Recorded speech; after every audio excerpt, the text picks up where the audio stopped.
Okay, നമ്മൾ last ക്ലാസ്സിൽ excess പ്രഷറാണ് പറഞ്ഞത്. Excess pressure inside liquid drop, soap bubble, air bubble ഒക്കെയാണ് പറഞ്ഞത്. അപ്പോൾ ഒരു സോപ്പ് ബബിളിൻ്റെ ഇൻസൈഡിൽ എക്സസ് പ്രഷർ നമ്മൾ പഠിച്ചത് 4S/R ആണ് അല്ലേ. അപ്പോൾ നമ്മളിപ്പോൾ രണ്ട് സോപ്പ് ബബിൾ ആയിരിക്കും. രണ്ട് സോപ്പ് ബബിൾ ഒരു പൈപ്പ് വഴി ഇങ്ങനെ കണക്ട് ചെയ്തെന്ന് വിചാരിച്ചു. രണ്ട് സോപ്പ് ബബിളാണ്. എന്നിട്ട് ഇവിടെ ഇപ്പോൾ ഒരു വാൾവ് വെച്ച് അടച്ചു കഴിഞ്ഞു, ക്ലോസ് ചെയ്തു. ഓക്കെ, രണ്ട് സോപ്പ് ബബിളാണ്. അപ്പോൾ ഇതിൻ്റെ ഉള്ളിൽ എയർ ആയിരിക്കും അല്ലേ, ഇതിൻ്റെ ഉള്ളിൽ എയറാണ്. ഇനി ഈ വാൾവ് നമ്മൾ ഓപ്പൺ ചെയ്താൽ എന്ത് സംഭവിക്കും? ഇത് ഓപ്പൺ ചെയ്ത് കഴിഞ്ഞാൽ എന്താണ് സംഭവിക്കുക? അതായത് സോപ്പ് ബബിളിൻ്റെ ഉള്ളിൽ എക്സസ് പ്രഷറിൻ്റെ ഇക്വേഷൻ 4S/R എന്നല്ലേ. എക്സസ് പ്രഷർ 4S/R ആണ്. അപ്പോൾ എസ് സർഫസ് ടെൻഷൻ പോട്ടെ. അപ്പോൾ റേഡിയസ് കുറഞ്ഞതിലായിരിക്കും അല്ലേ, റേഡിയസ് കുറഞ്ഞതിലായിരിക്കും പ്രഷർ കൂടുതൽ അല്ലേ. അപ്പോൾ റേഡിയസ് കുറവ് ഇതിനാണ്. അപ്പോൾ ഇതിന് റേഡിയസ് കുറവായതുകൊണ്ട് ഇതിലാണ് പ്രഷർ കൂടുതൽ. ഓക്കെ, ഇതിന് റേഡിയസ് കൂടുതലാണ്, അപ്പോൾ ഇതിനുള്ളിൽ എക്സസ് പ്രഷർ കുറവാണ്. ഓക്കെ, അപ്പോൾ ഈ വാൾവ് ഓപ്പൺ ചെയ്താൽ എന്ത് സംഭവിക്കും? വാൾവ് ഓപ്പൺ ചെയ്ത് കഴിഞ്ഞാൽ high pressure to low pressure, ഇവിടുന്ന് അങ്ങോട്ടേക്ക് എയർ ഫ്ലോ ചെയ്യും അല്ലേ. ഇവിടുന്ന് അങ്ങോട്ടേക്കാണ് എയർ ഫ്ലോ ചെയ്യുക. അപ്പോൾ ഇതിലുള്ള എയർ റിമൂവ് ചെയ്യപ്പെടുകയല്ലേ. അപ്പോൾ ഇതിൻ്റെ സൈസ് കുറഞ്ഞു വരും. ഇതിലേക്കല്ലേ എയർ വരിക, അപ്പോൾ ഇതിൻ്റെ സൈസ് കൂടി വരും. അപ്പോൾ സംഭവിക്കുക, ചെറിയ സോപ്പ് ബബിളിൻ്റെ സൈസ് വീണ്ടും ചെറുതായി വരിക ചെയ്യുക. ഇതിലേക്കാണ് എയർ വരിക. അപ്പോൾ വലുതിൻ്റെ സൈസ് വീണ്ടും ഇതിലേക്ക് എയർ വരുന്നത് കൊണ്ട് ഇതിൻ്റെ സൈസ് കൂടി വരിക ചെയ്യുക. ഓക്കെ, അപ്പോൾ ചെറിയ ബബിൾ ചെറുതായിക്കൊണ്ടിരിക്കും, വലിയ ബബിൾ വലുതാവും. അതാണ് സംഭവിക്കുക കേട്ടോ. Okay, next,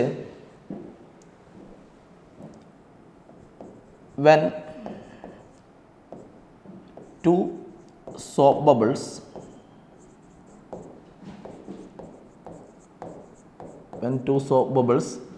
combines to form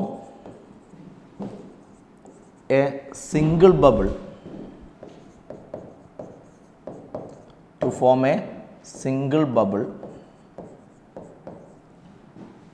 under isothermal condition.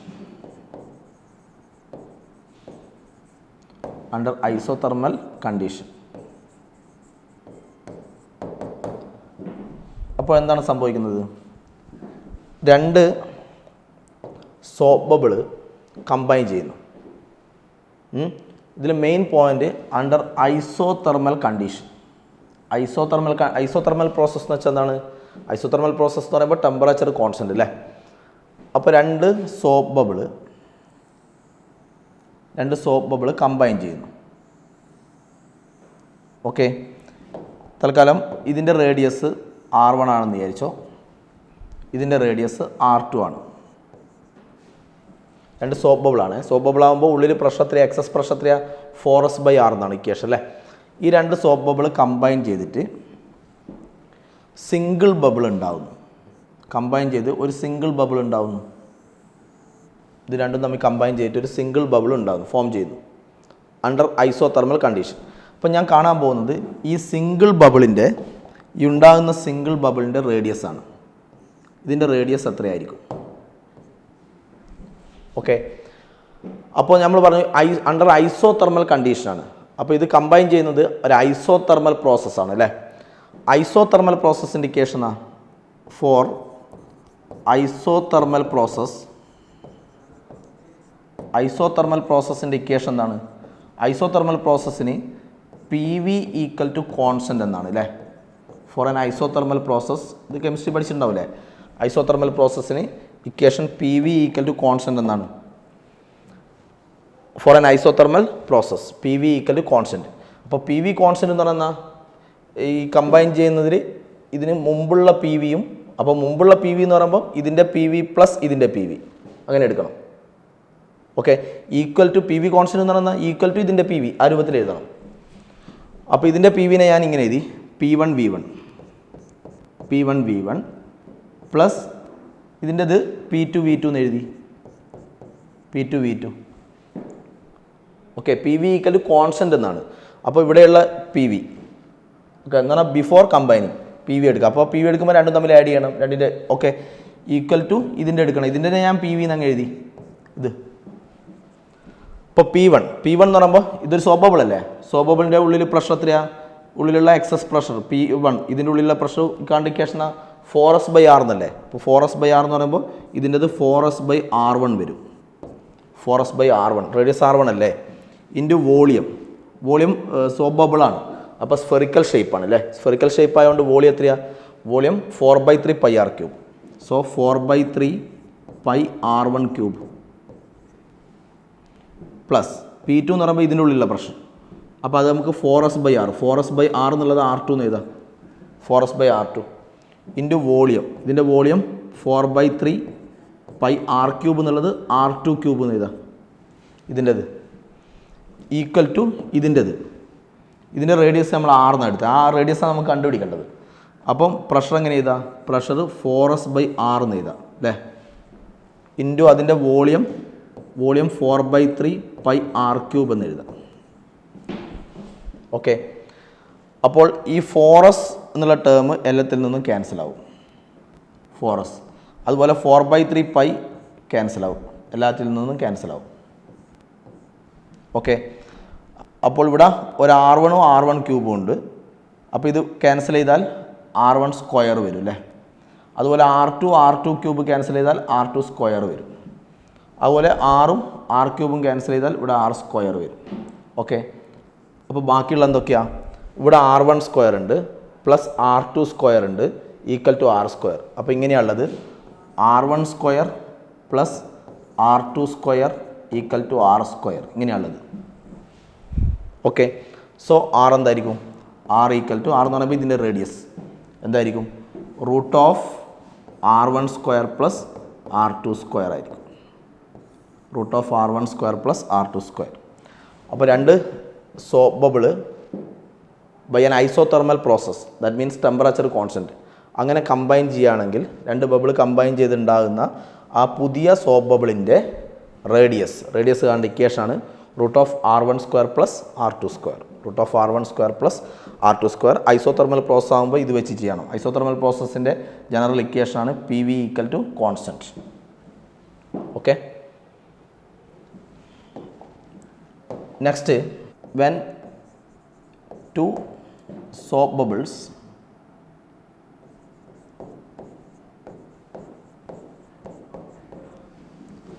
comes together to form a double bubble, then radius of curvature of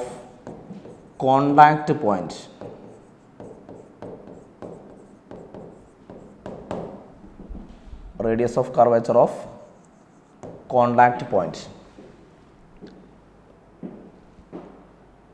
okay, നോക്കാം. അപ്പോൾ ഇവിടെ സംഭവിക്കുന്ന കാര്യം എന്നാ, രണ്ട് soap bubble comes together to form a double bubble. അപ്പോൾ രണ്ട് സോപ്പ് ബബിൾ ചേർന്നിട്ട് ഒരു ഡബിൾ ബബിൾ ഉണ്ടാവുന്നു. എന്താ ഡബിൾ ബബിൾ? ഇപ്പോൾ രണ്ട് സോപ്പ് ബബിൾ വിചാരിക്കാം. ഓക്കെ,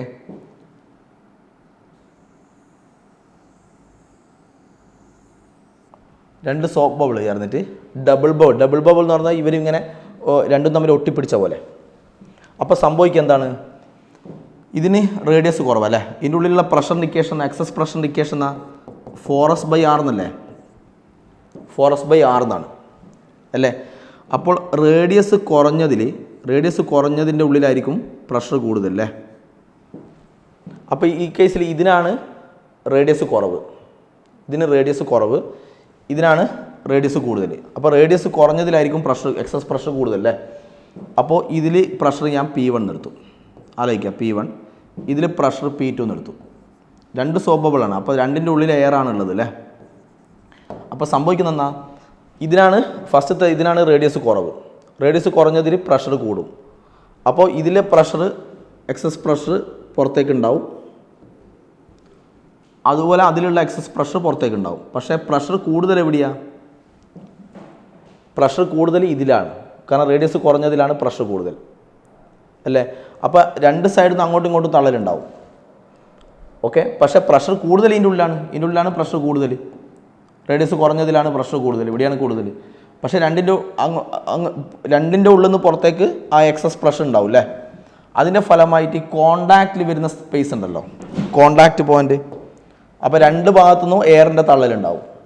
കൂടുതൽ ഇവിടെയാണെങ്കിലും, കൂടുതൽ പ്രഷർ ഇവിടെയാണെങ്കിലും, റേഡിയസ് കുറഞ്ഞതിലാണ് കൂടുതൽ പ്രഷറെങ്കിലും രണ്ട് ഭാഗത്തും എയറിൻ്റെ ആ തള്ളലുണ്ടാവില്ലേ. അതിൻ്റെ ഫലമായിട്ട് ഈ കോണ്ടാക്റ്റിൽ വരുന്ന പോയിന്റ് ഇല്ലേ, കോണ്ടാക്റ്റ് വരുന്ന സ്ഥലം, ഓക്കെ, അതൊരു പ്രത്യേക രൂപത്തിലായി മാറ്റപ്പെടും. രണ്ട് ഭാഗത്തുള്ള എയറിൻ്റെ ആ തള്ളൽ കാരണം ഇതൊരു പ്രത്യേക രൂപത്തിലായി മാറും, ആ കോണ്ടാക്റ്റ് സ്പേസ്. അപ്പോൾ നമ്മൾ എന്ത് ചെയ്യുന്ന വെച്ചാൽ നോക്കൂ. അപ്പോൾ ഞാൻ ഇങ്ങനെ കാണിക്കുന്നു. ഇവിടെ സംഭവിക്കുന്നത് നോക്കൂ. അപ്പോൾ ഞാൻ ഈ ഡബിൾ ബബിളിനെ ഞാൻ ഇങ്ങനെ വരക്കുന്നു. ഡബിൾ ബബിളിനെ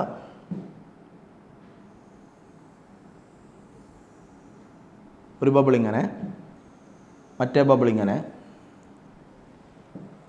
ഈ കോണ്ടാക്റ്റിൽ വരുന്ന സ്ഥലമാണ് ഈ കാണിക്കുന്നത്, കോണ്ടാക്റ്റിൽ വരുന്ന സ്പേസ്. അത് ഞാൻ വേറെ രൂപത്തിൽ കാണിക്കുന്നു.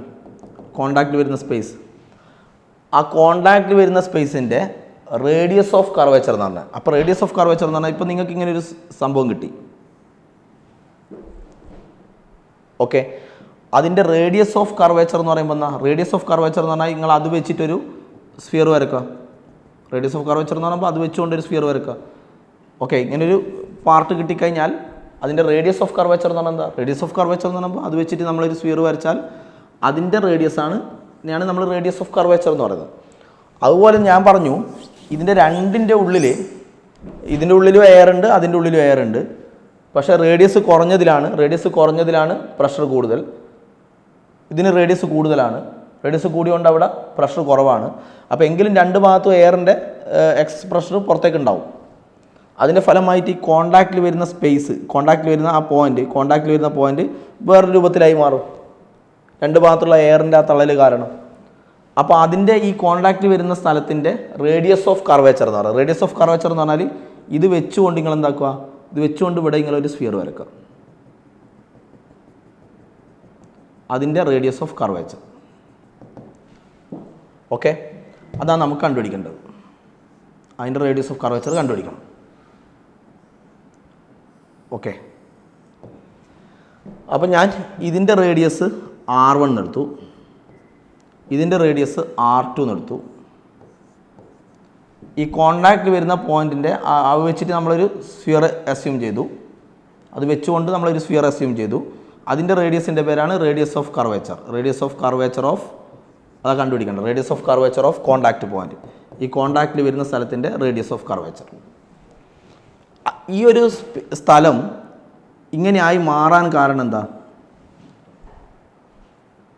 അതായത് ഇതിൻ്റെ ഉള്ളിലൊരു പ്രഷർ പുറത്തേക്ക് P1, എക്സസ് പ്രഷർ P1. ഇതിൻ്റെ ഉള്ളിലുള്ള പ്രഷർ എത്രയാണ്? ഒന്നാമത്തെ ഉള്ളിലുള്ള പ്രഷർ 4S/R1. ഇതിൻ്റെ ഉള്ളിൽ പുറത്തേക്കുള്ള പ്രഷർ എത്രയാണ്? P2, അത് 4S/R2. അപ്പോൾ രണ്ട് ഭാഗത്ത് അങ്ങ് നിങ്ങൊന്നും തള്ളലുണ്ടാവും. അതിൻ്റെ ഫലമായിട്ടാണ് ഈ ഭാഗം ഒരു പ്രത്യേക രീതിയിൽ നിൽക്കുന്നത്. അതുകൊണ്ട് അതിൻ്റെ സ്ഫിയർ വരച്ച് അതിൻ്റെ റേഡിയസ് നമുക്ക് കണ്ടുപിടിക്കണം. അപ്പോൾ ഇങ്ങനെ ഒരു സംഭവം ഉണ്ടാകാൻ കാരണം പ്രഷർ കൂടുതൽ ഇതിൻ്റെ ഉള്ളിലാണ്.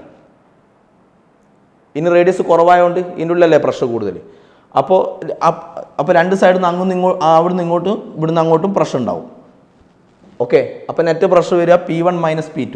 ഇതല്ലേ ഈ പ്രഷറല്ലേ, റേഡിയസ് കുറഞ്ഞതിലല്ലേ പ്രഷർ കൂടുതൽ. അപ്പോൾ നെറ്റ് പ്രഷർ എത്രയാണ്? P1 - P2. അതിൻ്റെ ഫലമായിട്ടാണ് ഇങ്ങനെ ഒരു സംഭവം ഉണ്ടായത്. അതുകൊണ്ട് നമ്മളിങ്ങനെ എടുക്കുന്നു, P1 - P2 equal to P എന്ന് എടുക്കുന്നു. ഈ P ഉദ്ദേശിക്കുന്നത് റിസൾട്ടാണ്. റിസൾട്ട് എന്ന് പറഞ്ഞാൽ ഈ സംഭവം, ഇതിൻ്റെ radius of curvature. Okay, P1 എന്ന് പറയുമ്പോൾ P1 - P2 എടുക്കാൻ കാരണം ഇതിൻ്റെ ഉള്ളിലാണ് പ്രഷർ കൂടുതൽ, റേഡിയസ് കുറഞ്ഞതിൻ്റെ ഉള്ളിലാണ്. അപ്പോൾ P1 എന്ന് പറയുമ്പോൾ പ്രഷർ 4s/r അല്ലേ. 4s/r എന്ന് പറയുമ്പോൾ ഒന്നാമത്തേൽ 4s/r1 minus 4s/r2 equal to ഇതാണ് റിസൾട്ട്. ഇപ്പോൾ റിസൾട്ട് എന്ന് പറയുമ്പോൾ ഈ സംഭവം അതിൻ്റെ റേഡിയസാണ് നമുക്ക് കണ്ടുപിടിക്കേണ്ടത്, റേഡിയസ് ഓഫ് കർവേച്ചർ. അതിന് ഞാൻ r എന്ന് എടുക്കുന്നത്. അപ്പോൾ അത് 4s/r എന്ന് എടുക്കുക. 4s/r ഈ r ആണ് നമുക്ക് കണ്ടുപിടിക്കേണ്ടത്. അപ്പോൾ ഇതിൽ നിന്നൊക്കെ 4s ക്യാൻസൽ ആവും. ഓക്കെ, അപ്പോൾ ഈ R2 ഇങ്ങോട്ട് വരും, R1 അങ്ങോട്ട് വരും. അപ്പോൾ എന്താവും? R2 minus R1 divided by ഇത് R1 R2 ആവും അല്ലേ. R1 R2 equal to 1/r ആവും.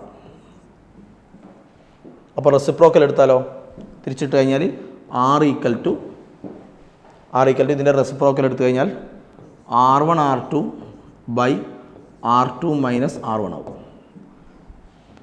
R equal to R1 R2 divide by R2 minus R1. R1 R2 divide by R2 minus R1 ആയിരിക്കും. ഈ കോണ്ടാക്റ്റിൽ വരുന്ന ആ സ്പേസ് വിചാരിക്കുക. കോണ്ടാക്റ്റിൽ വരുന്ന ആ സ്പേസ് വെച്ചുകൊണ്ട് നിങ്ങളൊരു സ്ഫിയർ വരക്കുക. ആ സ്ഫിയറിൻ്റെ റേഡിയസ് ഇങ്ങനെ ആയിരിക്കും. അപ്പോൾ ഇതാണ് കോണ്ടാക്റ്റ് പോയിൻറ്റിൻ്റെ റേഡിയസ്. റേഡിയസ് എന്ന് പറഞ്ഞാൽ radius of curvature. Formula R1 R2 divide by R2 minus R1. Okay, next topic.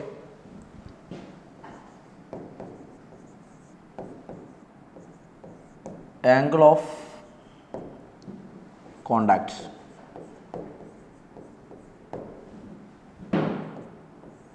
Theta. Angle of contact. ഇപ്പോൾ നമ്മൾ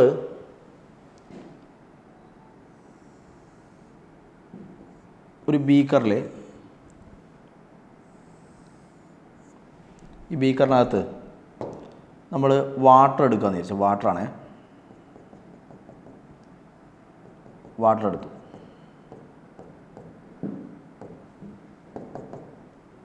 ഓക്കെ, ഇതിനകത്ത് വാട്ടർ എടുത്തു. എന്നിട്ട് വാട്ടറിനകത്ത്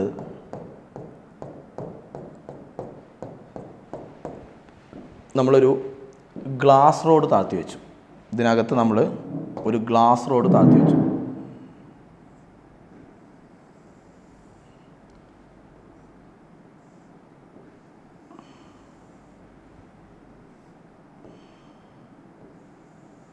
ഇതിനകത്തൊരു ഗ്ലാസ് റോഡ് താഴ്ത്തി വെച്ചു.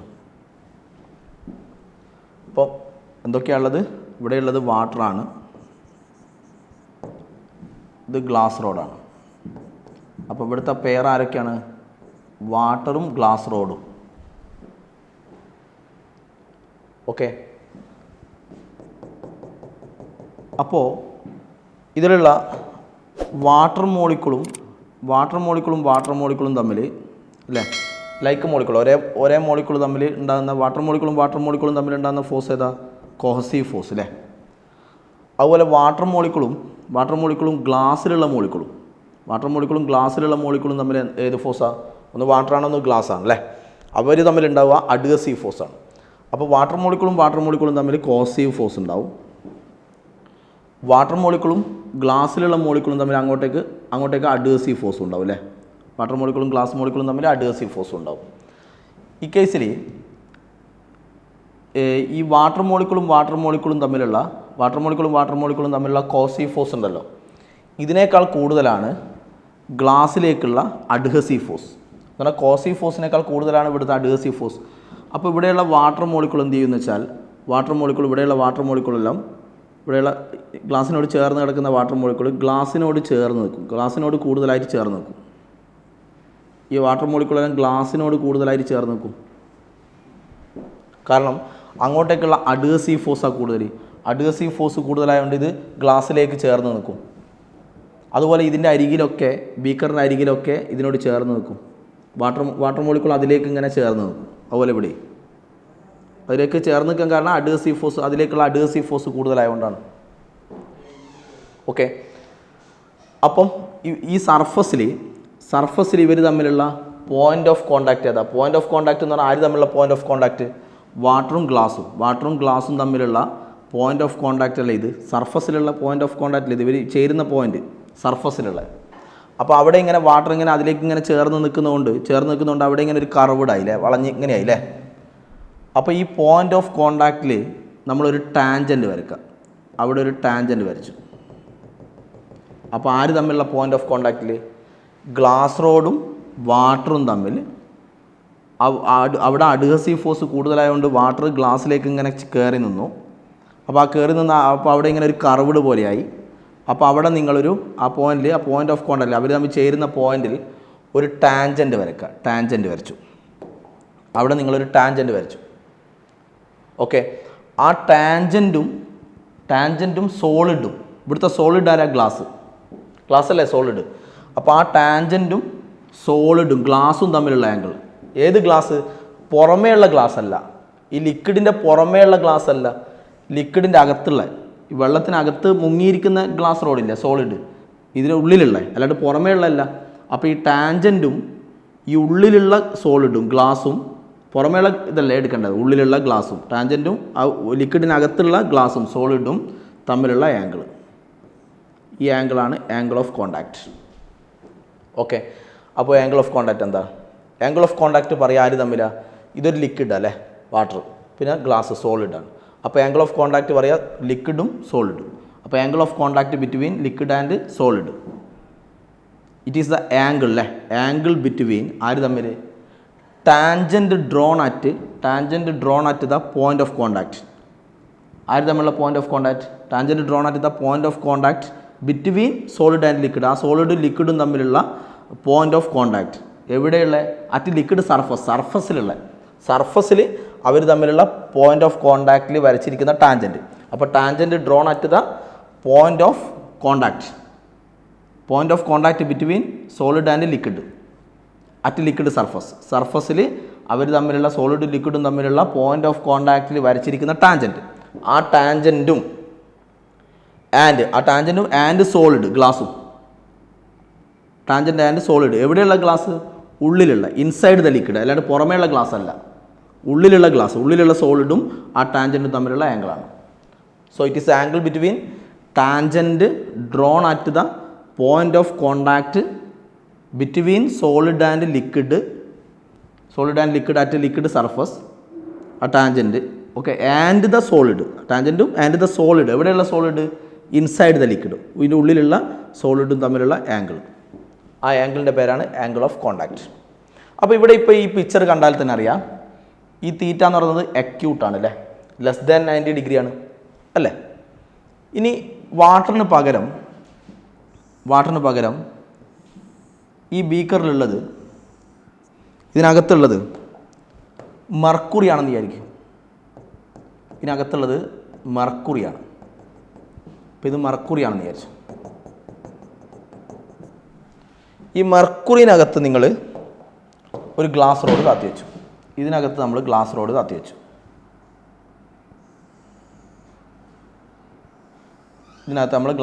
വെച്ചു. അപ്പോൾ ഇവിടുത്തെ പെയർ ആരൊക്കെയാണ്? ലിക്വിഡ് ആരാണ്? മെർക്കുറിയും ഗ്ലാസ്സും ആണ് അല്ലേ. അപ്പോൾ ഇവിടെ മെർക്കുറിയും ഗ്ലാസ്സും ആണ്. അപ്പോൾ ഇവിടുത്തെ പെയർ മെർക്കുറി ഗ്ലാസ് പെയറാണ് അല്ലേ. ഓക്കെ. അപ്പോൾ മെർക്കുറിയും ഗ്ലാസും തമ്മിലാണെങ്കിൽ മെർക്കുറി മോളിക്കുളും തമ്മിൽ എന്തുണ്ടാവും? മെർക്കുറി മോളിക്കുളും തമ്മിൽ കോസീവ് ഫോഴ്സ് ഉണ്ടാവും അല്ലേ. മെർക്കുറിയും തമ്മിൽ കോസീവ് ഉണ്ടാവും. മെർക്കുറി മോളിക്കുളും ഗ്ലാസ് മോളിക്കുളും തമ്മിൽ അല്ലേ, മെർക്കുറി മോളിക്കുളും ഗ്ലാസ്സിലുള്ള മോളിക്കുളും തമ്മിൽ എന്തുണ്ടാവും? അഡ്ഹസീവ് ഫോഴ്സ് ഉണ്ടാവും. അപ്പം ഇവർ തമ്മിൽ മെർക്കുറിയും തമ്മിൽ കോസീവ് ഫോഴ്സ് ഉണ്ടാവും, അങ്ങോട്ടേക്ക് അഡ്ഹസീവ് ഫോഴ്സ് ഉണ്ടാവും. ഈ കേസിൽ അഡ്ഹസീവാണ് കൂടുതൽ, ഈ കേസിൽ. അപ്പോൾ അഡ്ഹസീവ് കൂടുതലായതുകൊണ്ടാണ് ഗ്ലാസ്സിലേക്ക് കയറി നിന്ന്. ഇവിടെ നേരെ തിരിച്ചാ, മെർക്കുറി മോളിക്കുൾ തമ്മിലുള്ള കോസീവ് ഫോഴ്സാണ് കൂടുതൽ. അപ്പം മെർക്കുറി മോളിക്കുൾ കോസീവ് ഫോഴ്സ് കൂടുതലായതുകൊണ്ട് ഇങ്ങോട്ടേക്കാണ് വരിക. ഇങ്ങോട്ടേക്ക് എന്ന് പറഞ്ഞാൽ കഴിയുന്നതും ഗ്ലാസ്സിലേക്ക് പോകില്ല. മെർക്കുറി കഴിയുന്നതും ഗ്ലാസ്സിൽ നിന്ന് വിട്ട് നിൽക്കുക ചെയ്യുക, കാരണം കോസീവ് ഫോഴ്സാണ് കൂടുതൽ. അപ്പോൾ കഴിയുന്നതും ഗ്ലാസ്സിൽ നിന്ന് വിട്ട് നിൽക്കും. ഇവിടെ അഡ്ഹസീവ് ഫോഴ്സാണ് കൂടുതൽ, അപ്പോൾ ഗ്ലാസ്സിലേക്ക് കയറി നിൽക്കും. ഓക്കെ. അപ്പോൾ ഇവിടെ നേരെ തിരിച്ചായിരിക്കും. അപ്പോൾ ഇവിടെ കഴിയുന്നതും ഗ്ലാസ്സിൽ നിന്ന് വിട്ട് നിൽക്കും. അപ്പോൾ ഗ്ലാസ്സിൽ നിന്ന് വിട്ട് നിൽക്കുന്ന നേരം ഇവിടെ ഇപ്പോൾ ഇങ്ങനെയാവും.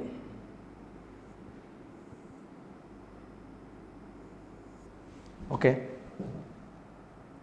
കഴിയുന്നത് ഗ്ലാസ്സിൽ നിന്ന് വിട്ട് നിൽക്കും. അപ്പോൾ ഇങ്ങനെയാവും. അതുപോലെ ഈ അരികിലൊക്കെ ഇങ്ങനെയാവും.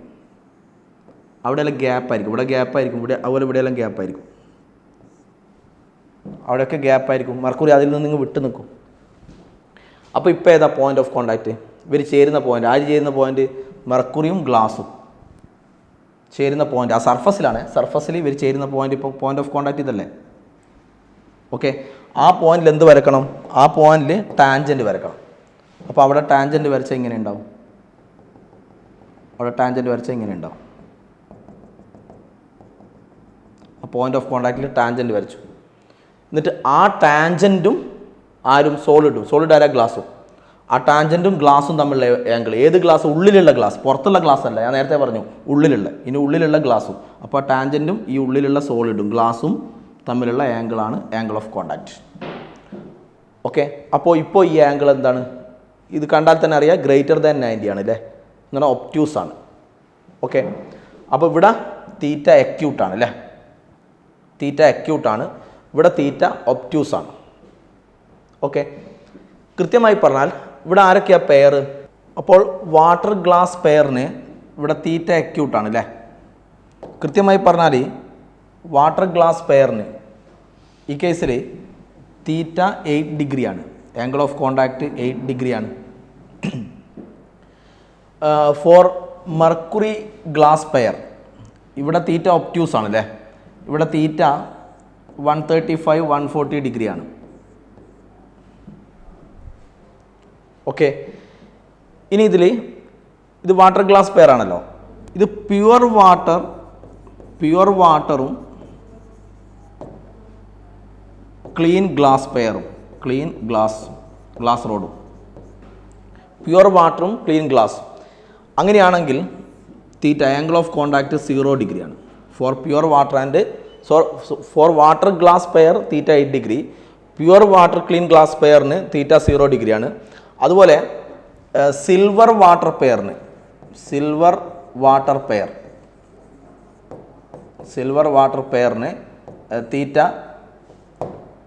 തീറ്റ 90 ഡിഗ്രിയാണ്.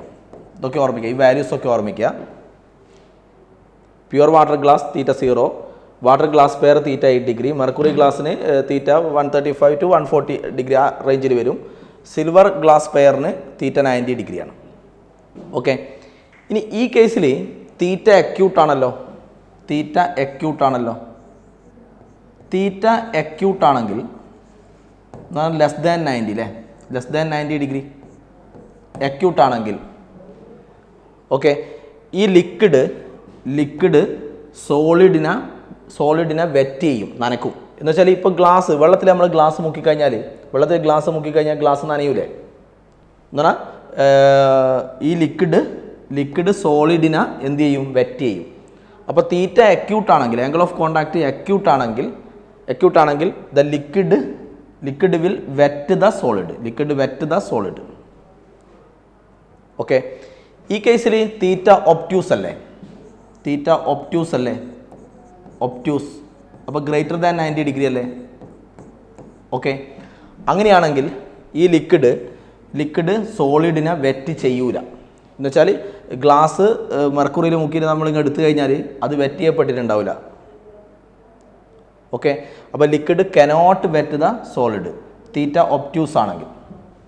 ഓക്കെ, ഈ കേസിലും തീറ്റ 90 ആണെങ്കിലും, അപ്പോൾ 90 ഓർ ഗ്രേറ്റർ ദാൻ 90. ഓക്കെ, അങ്ങനെയാണെങ്കിൽ liquid does not wet the solid. Okay, ഇനി ഇതിൽ പറയാനുള്ളത്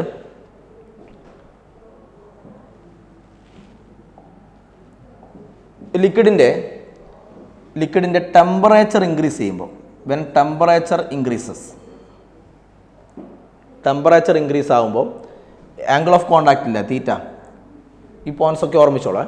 ടെമ്പറേച്ചർ ഇൻക്രീസ് ആകുന്ന സമയത്ത് angle of contact theta may increase or decrease. ചില ലിക്വിഡിൻ്റെ കേസിൽ ഇൻക്രീസ് ആവാം, ചിലതിൻ്റെ കേസിൽ ഡിക്രീസ് ആവാം. It may increase or decrease angle of contact when temperature increases. Okay, ഇനി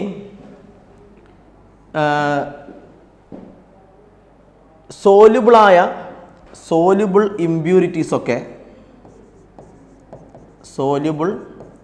ഇമ്പ്യൂരിറ്റീസ് ഓക്കെ ലിക്വിഡിനകത്ത് ആഡ് ചെയ്യുമ്പോൾ okay angle of contact decreases, angle of contact കുറയും. Soluble impurities ഒക്കെ add ചെയ്യുന്ന സമയത്ത് ആംഗിൾ ഓഫ് കോണ്ടാക്റ്റ് ഡിക്രീസ് ചെയ്യും. Okay പിന്നെ water proofing agent ഉണ്ടല്ലോ, water proofing agent അത് ആംഗിൾ ഓഫ് കോണ്ടാക്റ്റിനെ ഇൻക്രീസ് ചെയ്യിക്കും ഫ്രം അക്യൂട്ട് ടു ഒബ്റ്റ്യൂസ്, അക്യൂട്ടിൽ നിന്ന് ഒബ്റ്റ്യൂസിലേക്ക് ഇൻക്രീസ് ചെയ്യിക്കും. അപ്പോൾ ടെമ്പറേച്ചർ ഇൻക്രീസ് ചെയ്യുന്ന സമയത്ത് angle of contact may increase or decrease. Soluble impurities ഒക്കെ ആഡ് ചെയ്യുന്ന സമയത്ത് ആംഗിൾ ഓഫ് കോണ്ടാക്റ്റ് ലിക്വിഡിനകത്ത് ആഡ് ചെയ്യുന്ന സമയത്ത് ആംഗിൾ ഓഫ് കോണ്ടാക്റ്റ് ഡിക്രീസസ്. ഇനി വാട്ടർ പ്രൂഫിങ് ഏജൻറ്റ് എന്ത് ചെയ്യും? ആംഗിൾ ഓഫ് കോണ്ടാക്റ്റിനെ അക്യൂട്ടിൽ നിന്ന് ഒബ്റ്റ്യൂസിലേക്ക് എന്നാൽ ഇൻക്രീസ് ആക്കുക, അക്യൂട്ടിൽ നിന്ന് ഒബ്റ്റ്യൂസിലേക്കൊക്കെ എന്നാൽ ഇൻക്രീസ് ആക്കല്ലേ. Water proofing agent angle of കോണ്ടാക്റ്റിനെ അക്യൂട്ടിൽ നിന്ന് ഒബ്റ്റ്യൂസിലേക്ക് ഇൻക്രീസ് ചെയ്യിക്കും. ഈ പോയിൻറ്റ്സ് ഒക്കെ ഒന്ന് ഓർമ്മിക്കുക. ഓക്കെ ഇപ്പോൾ എന്തൊക്കെയാണ് പറഞ്ഞത്? ആംഗിൾ ഓഫ് കോണ്ടാക്റ്റ് ഈ പോയിൻറ്റ്സ് ഒക്കെ ഓർമ്മിക്കുക. ആംഗിൾ ഓഫ് കോണ്ടാക്റ്റ് അക്യൂട്ടാണെങ്കിൽ ഇപ്പോൾ വെള്ളത്തിലും ഗ്ലാസ്സിലും കേസിൽ അക്യൂട്ടാണല്ലോ, അപ്പം ലിക്വിഡ് സോളിഡിനെ വെറ്റ് ചെയ്യും. ഒബ്റ്റ്യൂസ് ആണെങ്കിൽ ആ ലിക്വിഡിന് സോളിഡിനെ വെറ്റ് ചെയ്യാൻ പറ്റില്ല. ഓക്കെ പിന്നെ ടെമ്പറേച്ചർ ഇൻക്രീസ് ചെയ്യുമ്പം angle of contact may increase or decrease. Soluble impurities add ചെയ്യുന്ന സമയത്ത് angle of contact decreases. Water proofing agent increases angle of contact from acute to obtuse. Okay ഇനി ഇതുപോലെ ടെമ്പറേച്ചർ ഇൻക്രീസ് ചെയ്യുമ്പോൾ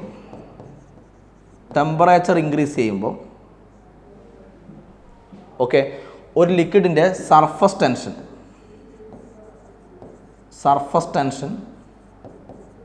decrease ആവും. കാരണം ഞാൻ surface tension topic എടുക്കുക അവിടെ പറയേണ്ടതായിരുന്നു എങ്കിലും ഇപ്പോൾ ഒന്ന് ഓർമ്മിക്കുക. സർഫസ് ടെൻഷൻ്റെ കേസ് പറയുന്നത് നമ്മളൊരു കാര്യം പറഞ്ഞിട്ടുണ്ട്.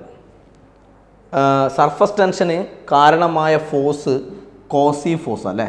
ഒരു ലിക്വിഡിൻ്റെ സർഫസ് ടെൻഷന് കാരണമായ ഫോഴ്സ് കോസി ഫോഴ്സാണ്. സർഫസ് ടെൻഷന് കാരണമായ ഫോഴ്സ് കോസി ഫോഴ്സാണ്. അപ്പോൾ ടെമ്പറേച്ചർ ഇൻക്രീസ് ചെയ്യുമ്പോൾ മോളിക്യൂൾ തമ്മിൽ കോസി ഫോഴ്സ് കുറയും. കോസി ഫോഴ്സ് കുറയുന്ന സമയത്ത് സർഫസ് ടെൻഷനും കുറയും. Okay so when temperature increases surface tension decreases. ലിക്വിഡിൻ്റെ സർഫസ് ടെൻഷൻ കുറയും. എന്നിട്ട് ഈ surface tension become zero. Surface tension എന്താവും? സീറോ ആവും. Surface tension become zero at boiling point. Boiling point എത്തുന്ന സമയത്ത് ആ ലിക്വിഡിൻ്റെ സർഫസ് ടെൻഷൻ എന്തായി മാറും? സീറോ ആയി മാറും. അപ്പോൾ when temperature increases surface tension decreases and surface tension become zero at its boiling point. ഇനി കോമൺലി ജനറലി പറഞ്ഞാൽ ടെമ്പറേച്ചർ ഇൻക്രീസ് ആകുന്ന സമയത്ത് സർഫസ് ടെൻഷൻ ഡിക്രീസ് ആവുകയാണ് ചെയ്യുക. ഓക്കെ പക്ഷേ ഇതിൻ്റെയൊക്കെ കേസിൽ ഇതൊക്കെ ഓർമ്മിച്ചോ, മോൾട്ടൺ കാഡ്മിയം, ഉരുകിയ അവസ്ഥയിലുള്ള cadmium molten cadmium and copper. ഉരുകിയ അവസ്ഥയിലുള്ള കാഡ്മിയം ആൻഡ് കോപ്പർ ഇതിൻ്റെ കേസിൽ ടെമ്പറേച്ചർ ഇൻക്രീസ് ആകുന്ന സമയത്ത് സർഫസ് ടെൻഷനും ഇൻക്രീസ് ആവുക ചെയ്യുക. അപ്പോൾ ജനറലി ടെമ്പറേച്ചർ ഇൻക്രീസ് ആകുമ്പോൾ ഒരു ലിക്വിഡിൻ്റെ സർഫസ് ടെൻഷൻ ഡിക്രീസ് ആവുക ചെയ്യുക and surface tension become zero at boiling point. But in the case of molten cadmium and copper when temperature increases surface tension also increases. Okay ഇതേപോലെ വേറൊന്ന് പറയാനുള്ളത്, നമ്മൾ sparingly സോല്യൂബിളായ സാധനങ്ങൾ, അതായത് ഇപ്പോൾ സോപ്പ്, ഡിറ്റർജൻറ്റ്, ഇതൊക്കെ ഇല്ലേ, ഇതൊക്കെ നമ്മൾ വെള്ളത്തിൽ ആഡ് ചെയ്യുമ്പോൾ ഹൈലി സോല്യൂബിൾ അല്ല. സ്പാരിംഗ്ലി സോല്യൂബിളായ സാധനങ്ങൾ, അതായത് സോപ്പ്, ഡിറ്റർജൻറ്റ്, ഓക്കെ ഇതൊക്കെ നമ്മൾ വെള്ളത്തിലേക്ക് ആഡ് ചെയ്യുന്നു, വാട്ടറിലേക്ക് ആഡ് ചെയ്യുന്നു. അപ്പോൾ ഇങ്ങനെ സ്പാരിംഗ്ലി സൊല്യൂബിളായ സോപ്പ്, ഡിറ്റർജൻറ്റ് പോലെയുള്ള സാധനങ്ങൾ വെള്ളത്തിലകത്ത് ആഡ് ചെയ്തു. ഓക്കെ അപ്പോൾ വാട്ടറിൻ്റെ സർഫസ് ടെൻഷൻ ഡിക്രീസ് ആവുക ചെയ്യുക കേട്ടോ. സർഫസ് ടെൻഷൻ ഡിക്രീസ് ആവും. അങ്ങനെ സർഫസ് ടെൻഷൻ ഡിക്രീസ് ആകുന്നതുകൊണ്ടാണ് സോപ്പ്, ഡിറ്റർജൻറ്റ് പോലെയുള്ള സാധനങ്ങൾ ആഡ് ചെയ്യുമ്പോൾ, വെള്ളത്തിൽ ആഡ് ചെയ്യുമ്പോൾ നമ്മൾ അലക്കുന്ന സമയത്ത് വാഷ് ചെയ്യുന്ന സമയത്ത് സോപ്പ് ഡിറ്റർജൻ്റ് എല്ലാം ആഡ് ചെയ്യില്ലേ? ഓക്കെ, അപ്പോൾ ഇവർ ആഡ് ചെയ്താലുള്ള മെച്ചം എന്ന് പറയുന്നത് സർഫസ് ടെൻഷൻ ഡിക്രീസ് ആകുന്നതാണ്. ഓക്കെ, അപ്പോൾ സോപ്പ് ഡിറ്റർജൻറ്റ് പോലെയുള്ള സാധനങ്ങൾ ആഡ് ചെയ്താൽ വാട്ടറിൻ്റെ സർഫസ് ടെൻഷൻ എന്താവും? ഡിക്രീസ് ആവും. ഓക്കെ, ഇതുപോലെ ഇങ്ങനെയുള്ള സംഭവങ്ങൾക്ക് പകരം ഹൈലി സോല്യൂബിളായ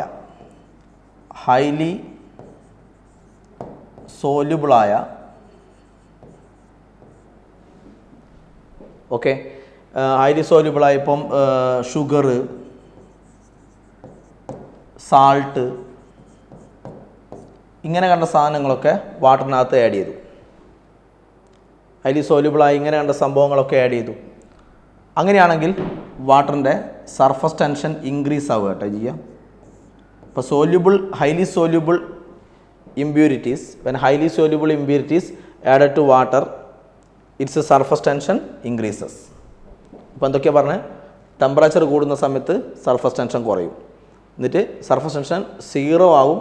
ടെമ്പറേച്ചർ കൂടി ബോയിലിംഗ് പോയിൻ്റ് ആകുന്ന സമയത്ത് സർഫസ് ടെൻഷൻ 0 ആവും. സ്പാരിംഗ്ലി സോല്യൂബിളായ സോപ്പ് ഡിറ്റർജൻറ്റ് പോലെയുള്ള സാധനങ്ങൾ ആഡ് ചെയ്യുന്ന സമയത്ത് വാട്ടറിൻ്റെ സർഫസ് ടെൻഷൻ കുറയും. ഓക്കെ, ഹൈലി സോല്യൂബിളായ ഇതുപോലെയുള്ള സാധനങ്ങൾ അല്ലേ, ഹൈലി സോല്യൂബിൾ വെള്ളത്തിൽ നന്നായിട്ട് ലയിക്കുന്ന സാധനങ്ങൾ, ഷുഗർ, സാൾട്ട് പോലെയുള്ള സാധനങ്ങൾ ആഡ് ചെയ്താൽ ഇതിൻ്റെ സർഫസ് ടെൻഷൻ ഇൻക്രീസ് ആവുകയാണ് ചെയ്യുക. ഓക്കെ, ഈ പോയിൻറ്റ്സ് ഒക്കെ ഓർമ്മിക്കുക. ഓക്കെ, ബാക്കി നമുക്ക് നെക്സ്റ്റ് ക്ലാസ് പറയാം.